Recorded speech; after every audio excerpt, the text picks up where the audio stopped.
tuning in. Thanks for being part of our program. We appreciate it. Here we are together again on the radio. And I'm looking at a story from a newspaper website in Fredericksburg, West Virginia.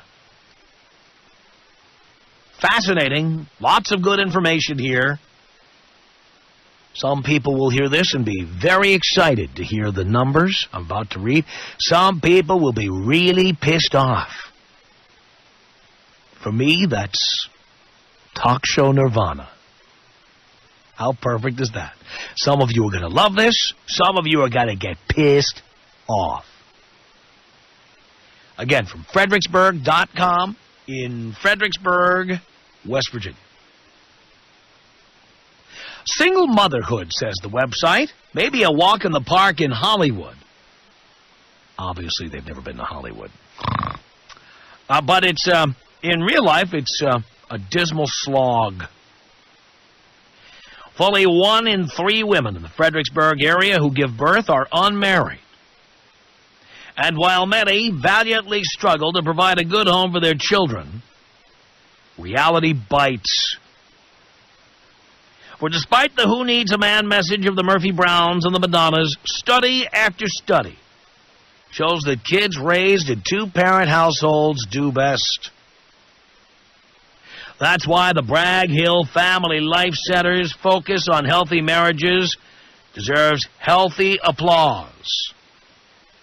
Testifying before the House Subcommittee on Human Resources, Heritage Foundation Senior Fellow Robert Rector said the following. Nearly 80% of long-term child poverty occurs in broken or never married families. Each year, the government spends over $200 billion on means-tested aid to families with children. 3/4 of this aid flows to single-parent families. Children raised without a father in the home are more likely to experience emotional and behavioral problems. Are you hearing this? Children, I want you single mothers to hear this now, okay? Children raised without a father in the home are more likely to experience emotional and behavioral problems, school failure, drug and alcohol abuse, crime, and incarceration. And for you dopey sluts who crank out little crumb crunchers, incarceration means being put in jail. Big word, but there we go. This story goes on to say the centrist Democrats of the Progressive Policy Institute have said much the same. Single motherhood isn't good for moms either. Listen carefully. A recently released congressional study on women in the workforce found that the numbers of single mothers and displaced women are increasing, and that they are, quote, vastly overrepresented in the nation's low-paying service jobs.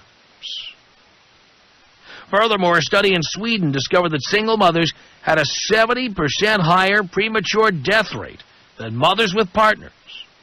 The former were more apt to commit suicide, be murdered, or drink themselves to death.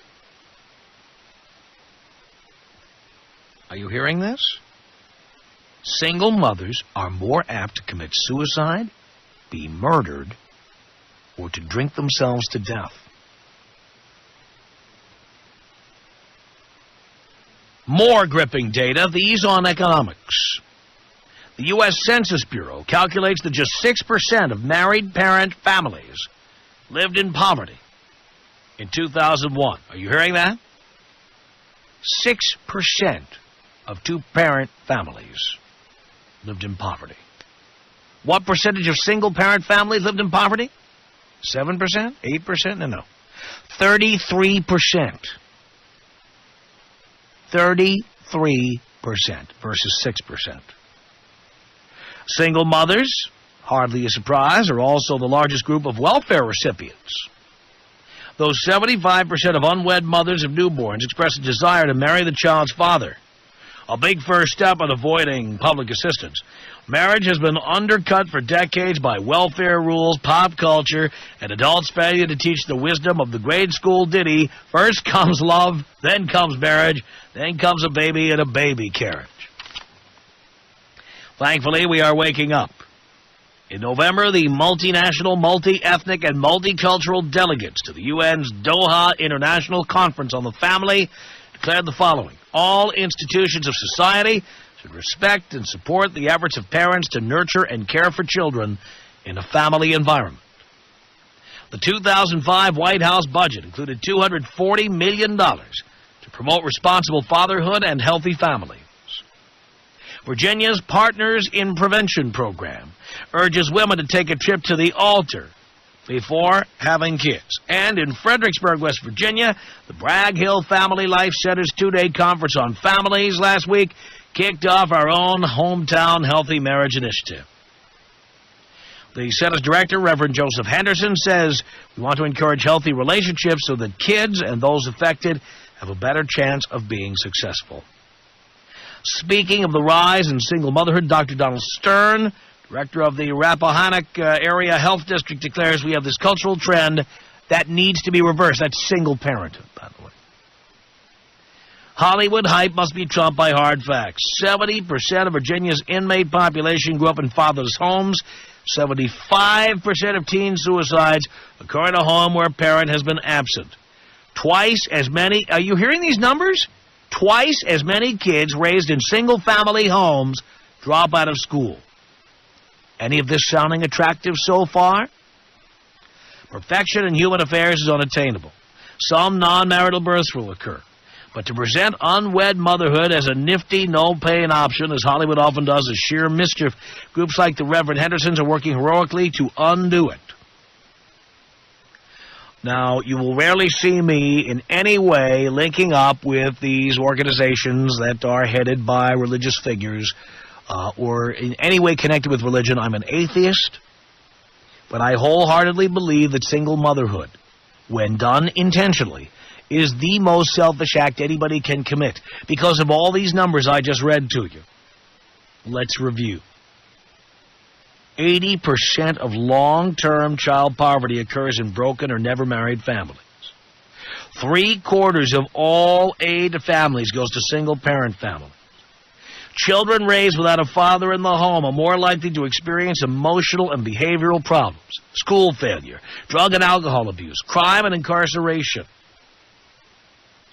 Single mothers are vastly overrepresented in the nation's low-paying service jobs. Single mothers had a 70% higher premature death rate than mothers with partners. Single mothers are more likely to commit suicide, be murdered, or drink themselves to death. 33% of single-parent families are in poverty versus 6% of married-parent families. Single mothers are the largest group of welfare recipients. How many numbers do you need? How many numbers do you need? Tom Leykis. 1-800-5800-TOM. 1-800-5800-866. I just want to say I love you in a heterosexual way. Good. My ass is intact, then. Thank you. You're welcome. The Tom Leykis Show.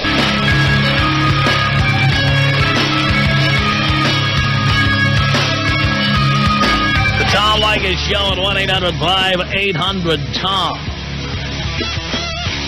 It's John on the Tom Leykis Show. Hello. Hey, Tom? John. Yeah, dude, I'm just so glad somebody's actually coming out and saying this. I mean, you see it on the news a lot, but hard numbers like that. I mean, personally, I'm just tired of hearing about all these girls who are, spreading their legs for any guy just to get themselves knocked up and having kids and going on welfare and all that kind of stuff. It's just pathetic. I feel bad for them because they have self-esteem issues and whatever, but you know what? It's a drain on the society. I'm sorry. It's a drain on the society, but more importantly, you're creating children who are more likely to be the carjackers and the muggers of the future. Exactly. In what I do, my line of work, I arrest all these kids who I got to take care of my mom, or even better is when they come in because they're stealing for their own kids that they can't even provide for. It's pathetic, and I just wanted to thank you for doing stuff or saying stuff like that over the radio, because my sister-in-law went and got herself knocked up, and now my in-laws have to take care of her kid because she's or two. God, I hate that. And it's a drain on them, and I mean, it's a drain on their marriage. Like, I see it whenever I go over. They're always arguing about it because, the grandma wants to take care of it, and granddad's like, well, listen, it's her kid. She should be going out and getting a job and working, but, she's sleeping in. She'll sleep in, and, hey, mom and dad are going to take care of her. Mom will stay up all night with my kid. I don't need to. It's just pathetic. I'm so tired of seeing stuff like that, and I'm just glad somebody, come out and say it. You know what I mean? Well, I thank you for that, John. I do know what you mean. Carrie on the Tom Leykis Show. Hello.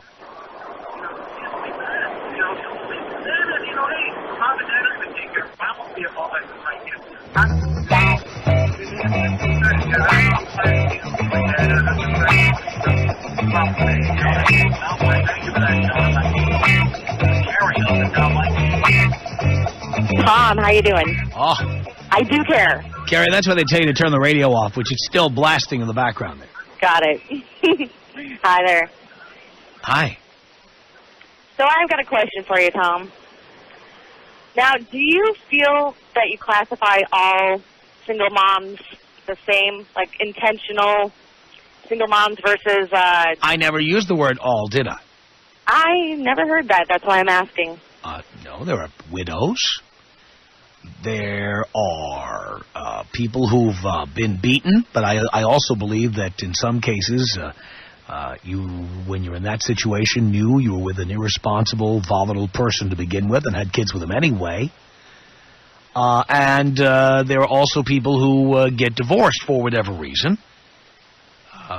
And even then, I think in many cases people jumped in and got married too young or too fast, had kids too soon, and then later on the kids end up paying for the results. I hear you. So do you have any suggestions for communication to make it easier for people to stick together and have healthy families? Well, yes. A, don't get married before age 25. B, don't have children until you've been married 5 years. 5 years. Yes. Okay, I'm taking notes. Yes. And I'm already, not having threesomes in my engagement, things like that, so yes. I'm listening to you. And C, if somebody abuses you, physically or emotionally, leave that day. Don't debate it. Don't go to therapy. Just get out. And how do you think that the people fare after they've left? And then better than people who stay with an abusive person and then have children with it. True enough. Okay. Feeling that. By the way, would you say those would be 3 good recommendations? Those are pretty clear and, really high-quality thoughts there. This is what we do here. All right, you want East L.A. style? What would that be? The rat-a-tat-tat. Ah, all right. There it is. 1-800-5800-TOM is our telephone number. Katrina on the Tom Leykis Show. Hey, Tom, how are you? I'm okay. I am calling because I listen to you every day, and today you touched a subject that genuinely sparked my interest as opposed to being sheer entertainment. I am a young single mom, and I have pretty much broken all the rules. I was married when I found out I was pregnant, but I did get married at 18. Definitely too young. I stayed with my husband for 4 years because I thought that was going to be in the best interest of my child. I didn't want him to grow up like statistics prove that a child growing up in a single-parent home will. And, it was a lot of emotional and physical abuse. I now live in... And wait a minute. Go ahead. Did the emotional and physical abuse begin at the beginning? You know what? It was about 3 months into the relationship, and it was never any severe beatings or anything like that. It was just a lot of manhandling, pushing me around. Why would you tolerate that? Honestly, More importantly, why would you have a baby with somebody like that? Exactly. Okay. I was on birth control when I got pregnant, and to be perfectly honest, I can't answer why I had the baby. I really can't, because... If you knew these statistics I just read, would you have had that baby? Absolutely not. Absolutely not, and I have to tell you that I struggle with those statistics every day because I live in a different county than my ex-husband does, and right now my son is 3, and we have equal joint legal and physical custody of my son, and I'm afraid that the lack of stability is severely going to damage him in the future. Well, I have the numbers right here. I keep reading these numbers, variations on these numbers every couple of months. And all of these belligerent single mothers call in and yell at me. No, I completely agree with you, and I have to say that I definitely appreciate you validating these statistics on your show, because obviously you have a highly rated show and a lot of different genres of people listen. So I guess my question is,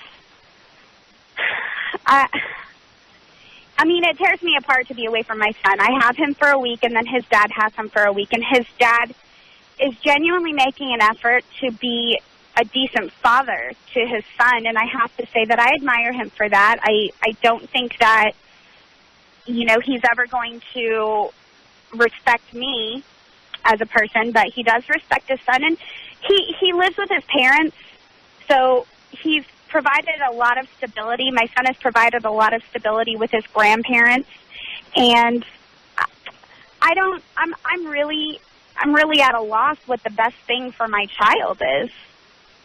Well, you have no choice. His father has a right to see him, and I just hope that he doesn't treat his son the way he treated you. See, and that's my concern. I mean, before there was any kind of custody, unsupervised custody granted, my stipulation was that he did seek anger management treatment, which he has met that requirement. But I'm afraid of the lack of stability for my son, and I don't want him to grow up to be a single parent statistic. Right.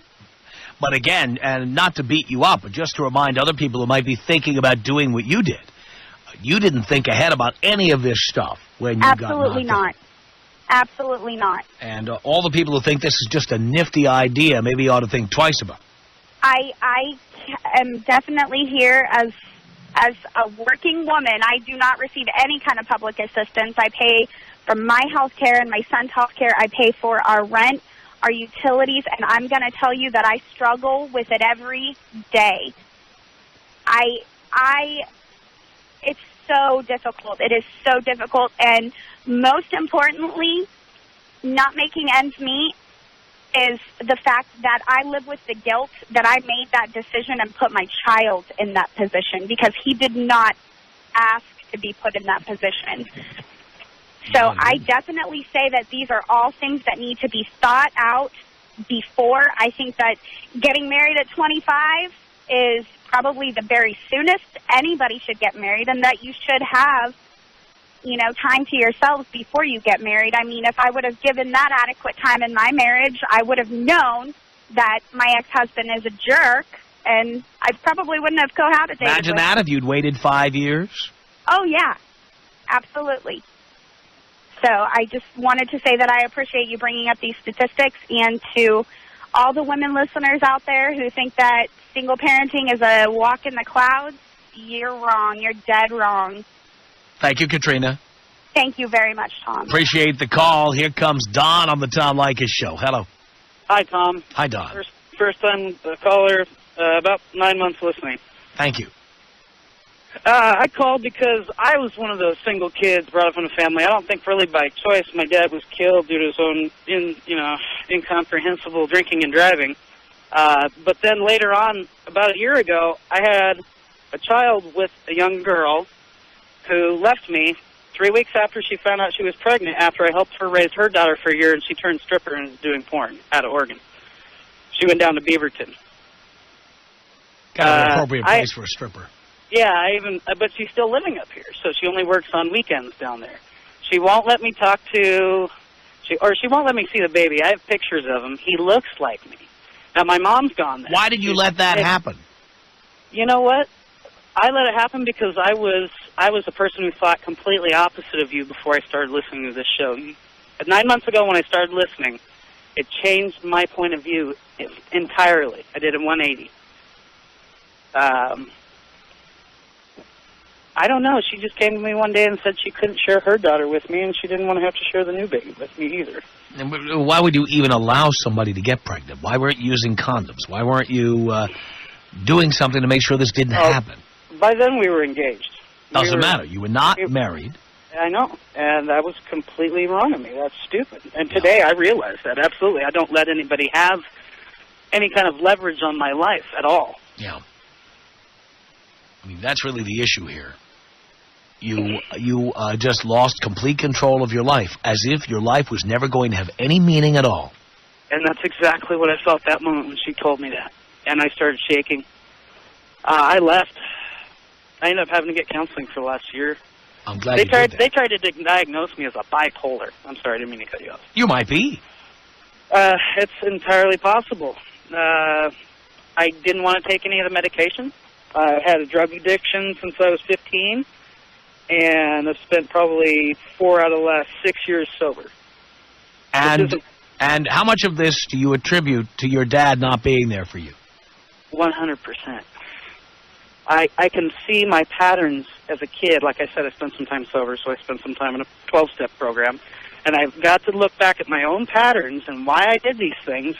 And, you know, I went to 3 different elementary schools. I went to a middle school. I went to a junior high. I went to a high school. Didn't graduate. And, by the way, I got a 1280 on my PSATs as a sophomore. I knew I would have done great. I couldn't grasp a normal life socially. And then when you started reading those statistics, I almost cried because drug addiction, my mom herself, she's almost gone down the tube. Not with drugs, but, you know, physically. I watched her go to school full-time and work full-time, and it was impossible. And now I know why the woman I was with is now stripping and doing the occasional porn feature. Because I don't see how my mom could have done it. She just barely did.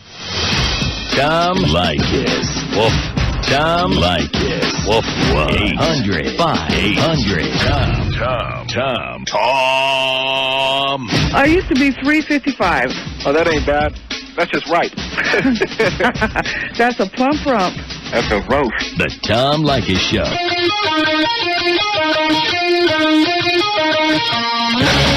It's the Tom Leykis Show. 1-800-5800-TOM is our telephone number in case you're just tuning in. These statistics for you. Nearly 80% of long-term child poverty occurs in broken homes or never married families. The government every year spends over $200 billion on aid to families with children. 3/4 of this aid goes to single-parent families. Children raised without a father in the home are more likely to experience emotional and behavioral problems, school failure, drug and alcohol abuse, crime, and incarceration. Single mothers are vastly overrepresented in the nation's low-paying service jobs. Single mothers have a 70% higher premature death rate than mothers with partners. Single mothers are more likely to commit suicide, be murdered, or drink themselves to death. 33% of single-parent families live in poverty versus just 6% of married parent families. Single mothers are the largest group of welfare recipients. 75% of unwed mothers of newborns express a desire to marry the child's father. Yet generally they don't.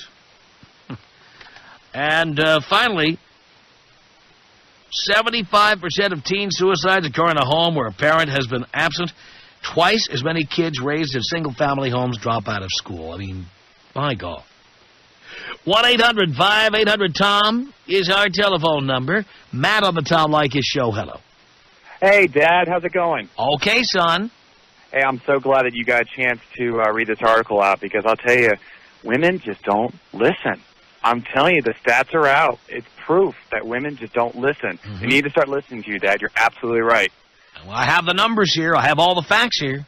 Yeah, I know this crazy chick. She's a single mom, and she's 2 for 3 on the road for self-destruction. She's already checked herself into AA, so she's got the drinking thing under her belt. She's, dating a whole series of losers that beat her, so she's got that almost, kind of get that murder thing route. And, God forbid, she's the 3 for 3 would be like, she gets a DUI or drunk driving or ends up, getting herself killed or something. But I'll tell you, it's some scary, scary stuff. And I'm so glad you're getting it out there and telling everybody that, the stats don't look good. You need to stay in college. You need to not have kids. And you need to just, make something of your life. You're absolutely right, Dad. Son, thank you for the call. 1-800-5800-TOM. It's Sarah on the Tom Leykis Show. Hello. Hey, Tom, how are you? I'm okay. Good, good. I had tuned in tonight, and I'm listening to your conversation, and we talk about you've had some callers in that have already made the mistakes, but we still have the children as a result of that, and wondered if you wanted to talk a little bit possibly about prevention. I've given all the means of prevention here. A, don't have children out of wedlock. B, don't have children before age 25. C, when you're in a relationship, do not have children until you've been married 5 years. Right, right. But what about the kids that are already born to those single mothers? You know what? They're going to be screwed. Well, but do you think there's any resources out there, for example, organizations? I'm not, you know what? This isn't 411. This is not, the Social Services Administration. It's a radio show. I don't know anything about that stuff. We're a radio program. Right, and I understand that. Not the Yellow Pages. You're putting some statistics on. Hello? Yeah, put the statistics on. I'm attempting to engage in prevention of this happening again in the future. I can't clean up the mess that 19-year-old girls are making by popping out children. Right, and I completely understand that, but what about organizations like mentors and things like that for the kids that are already in that position? How do you teach those kids that are already in that position to not make the same mistakes that their mother made? Well, hopefully they're listening to this program, and I'm telling them what the mistakes are. But, most people tend to repeat the mistakes of their parents, and that's the tragedy of this. Absolutely, but there are organizations out there, for example, Big Brothers Big Sisters, that can help to some degree. I mean, you can't just abandon all the kids that are already in that situation. I didn't suggest that we abandon them, but I'm simply saying that we are not a social organization here. We're not a social services agency. We're not the welfare department. We're not in a position to help people. We are a radio program that does commentary. That's what we are.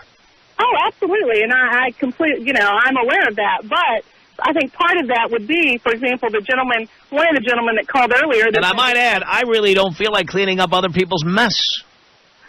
Well, I think that that would be a good something to say to people is that, if you're in that situation, if you've already made those mistakes, there's still hope. There's resources out there that you can turn to so that your children... Well, again, I'm not a parent. I wouldn't know all the resources that are out there. And on top of that, honestly, I think most of the single mothers that call this show are simply belligerent and selfish and don't care about these numbers I'm reading on the air, and will probably repeat the same mistakes, getting with abusive guys again, having more children. How many women have we heard from that have 3 different children by 3 different fathers? The mistakes just keep on coming. And women call up and yell at me for just pointing it out. No, I'm not calling up and yelling at you. No, I'm saying that women do. Women are not listening to this show for help. They're calling in to yell at me to tell me I'm unfair for mentioning these things or that I'm wrong. No, I don't think you're unfair or wrong at all. I mean, I live in Dallas, Texas, where we have children of prisoners. 70% of our population here, 70% of the population of people in prison have children here that will go to prison themselves. I mean, that's a statistic that we know in the Dallas, North Texas Metroplex that is true, unless there's intervention of some sort. So those sorts of intervention would be a program, for example, like Big Brothers Big Sisters. I've been a big sister to a little girl that is exactly the statistics that you're talking about. She's the oldest of 4, and out of the 4, there's 3 different fathers. It's outrageous. It is outrageous. I absolutely agree with that. My husband and I have a little brother as well through the program who has changed tremendously. Single mother, doesn't even know his father, but we have seen him, change incredibly. He plays football. He makes A's and B's in school. We have had an impact on his life. He has more of a chance of being a successful, productive adult because we were in his life. Well, I'm glad to hear somebody's doing something. I wish that women would start using birth control and, frankly, abortion to start solving this problem permanently. Jen on the Tom Leykis Show. Hello. Hello. Hello. Oh, my goodness. I think, bottom line, if we're getting off track, people need to start taking responsibility on both parties. you're focusing in on the single moms out there. Well, that's because the dads have already taken off. Well, the dads took off because let's first of all put a bunch of statistics together. One of the many statistics is that the number one cause of death of pregnant women is Abuse, I'm assuming. Homicide. Yep. Homicide. And that is because women decide to become parents on their own without any consultation with the man who knocked them up. Well, now, nobody deserves to be murdered. Nobody. Not anybody, right. Okay? But I would say that women are just saying, well, I'm having a kid, there's nothing you can do about it. You're going to live up to your responsibility. They are putting themselves in danger. Well, regardless of each of their stories on how they became a single parent, I am not. And I am. But many of these women chose manifestly irresponsible people to procreate with. That's true, but that's... And they must take responsibility, and then they decide to go ahead and have these babies anyway. Correct. Well, what about the men? You say again, who chose these men? Who chose them? Who chooses the abuser, the physical abuser, the emotional abuser? Who chooses the guys who are the one-night stands, or like the guys who bought you a shot one night, the guys who you met out at the beach and you nailed them under the boardwalk when you were drunk? Who chooses these guys to be fathers? I think you need to share the responsibility a little bit about on the male perspective. Again, no, this is the male perspective. The male perspective is, look, we don't want to be parents. We just want to have sex. If you want to be a parent, don't have sex with us. Well, then the men need to start taking responsibility. Again, women have the ultimate responsibility because it is a woman, and a woman alone, who can decide whether a baby is going to be born. Oh. And I say, if you get knocked up by an irresponsible man, have an abortion. Have one. I believe in the option of... Well, you should exercise it more often. Well, I choose not to get myself in such situations. Wonderful, but those who do should consider it seriously. Because having an abusive man as the father of your child is not doing anybody any good. But I think for men to start taking responsibility as well. Forget about it. You know what? The person who decided that birth would take place is the woman. Child. Oh, my God. Responsibility. Well, you keep saying the same phrase over and over, and you know what? It doesn't make any more sense the 14th time you've said it. Tom Leykis. 1-800-5800-TOM.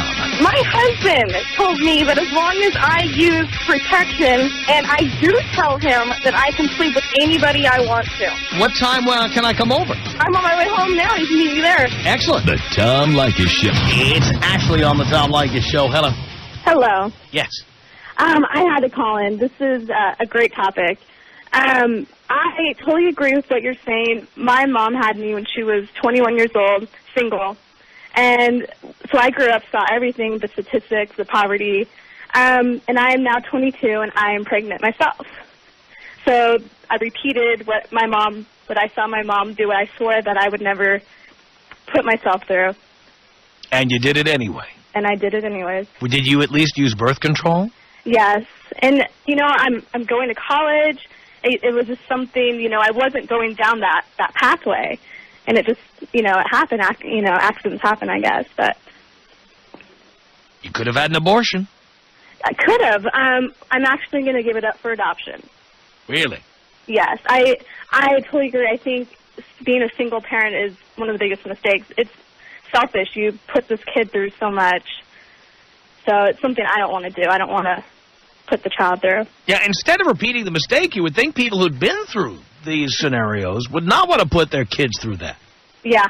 But it's the exact opposite. People who've been the product of single mothers eventually become single mothers. Yeah, exactly. It's a horrible cycle. I mean, it's something I didn't ever want to put myself through, and now that I am, it's almost make me sworn off sex because obviously, accidents happen. So. Well, Ashley, I thank you for that call. Sonia, you're on the Tom Leykis Show. Hello. Hi, good evening, Tom. Yes. I've been listening now for 8 months, and tonight I just felt compelled to call. I'm a first-time caller. I was less than a minute. And I wanted to tell you, this topic is so scary. And, was a single mother. I have 2 kids. But again, I don't want the women out there to think it's supposed to be okay and it's supposed to be, you know, an excuse for us being a single parent. Oh, the guy ran out on me. So what? We made the kids. We were committed to that. Now it's up to us to continue forward. You know, we got to pull ourselves up by the bootstraps and do it. Keep on humping is how they say in the military, right? Yeah, it was the humping that got you into this position in the first place. Our email address is my name. It's tom@blowmeuptom.com. The Tom Leykis Show.